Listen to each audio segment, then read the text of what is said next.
आप सबका स्वागत है हमारे चैनल नेक्स्ट 9 न्यूज पर। मेरा नाम है दीपक गुप्ता। महाराष्ट्र में शिवसेना की पार्टी को लेकर जो रार मचा हुआ है शिंदे और उद्धव गुट के बीच, वो मामला सुप्रीम कोर्ट में देखने को मिला। 5 जजों की संवैधानिक पीठ इस मामले पर सुनवाई करती नजर आई। कपिल सिब्बल ने बहुत कोशिश करी कि ये मामले को चुनाव आयोग तक ना जाने दें, लेकिन एक जोरदार झटका दिया है उद्धव खेमे को।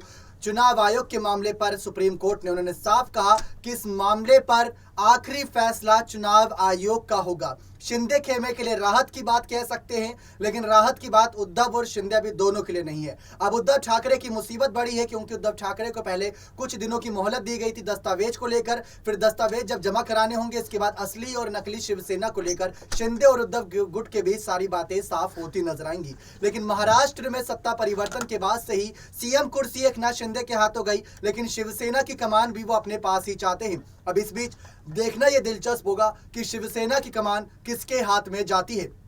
लगातार नजरें बनी हुई हमारे चैनल के इस मामले पर, और कल आप सभी ने देखा था कि लाइव इसका कह सकते हैं प्रसारण हुआ था। जो जस्टिस चंद्रचूड़ बातें रख रहे थे, कपिल सिब्बल जो बातें रख रहे थे सामने से, यहाँ पर साल्वे के द्वारा और तमाम शिंदे गुट के लॉयर यानी वकीलों के द्वारा दलीलें रखी जा रही थी। कोशिश पूरी थी कपिल सिब्बल की कि वो शिंदे गुट को झटका दें, चुनाव आयोग तक ये मामला जाने ना दें, लेकिन सुप्रीम कोर्ट ने कहा कि इस मामले पर आखिरी फैसला सिर्फ और सिर्फ चुनाव आयोग का होगा। अब चुनाव आयोग तक ये मामला गया है और शिवसेना के चुनाव चिन्ह और साथ ही साथ यहां पर जो बातें पार्टी के सिंबल को लेकर, वो सारी बातें अब चुनाव आयोग साफ करता नजर आएगा। विधायकों को लेकर भी मामला अभी यहां पर लगातार हो रहा है, और लेकिन सबसे बड़ी खबर यही है कि चुनाव आयोग के मामले पर यानी चुनाव आयोग के बीच में दखल नहीं करेगा कोर्ट। अब आखिरी फैसला शिवसेना का उन्हीं का होगा। ये देखना दिलचस्प होगा कि शिंदे या उद्धव गुट किसकी जीत होती है इस मामले पर। शिंदे के पास बहुमत है तो उद्धव के पास कुछ ऐसे दस्तावेज होने चाहिए जो ये साबित करे कि शिवसेना पार्टी उनकी है। लेकिन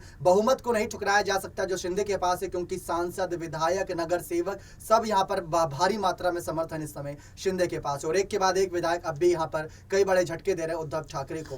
तो आपको क्या लगता है कि शिवसेना की कमान किसके पास अब चुनाव आयोग सौंपता नजर आएगा? आपने बारीक से यहां पर देखा होगा, इस मामले पर हम लगातार अपडेट दिए, तो अपनी राय कमेंट सेक्शन में जरूर रखिएगा। बहुत बहुत धन्यवाद।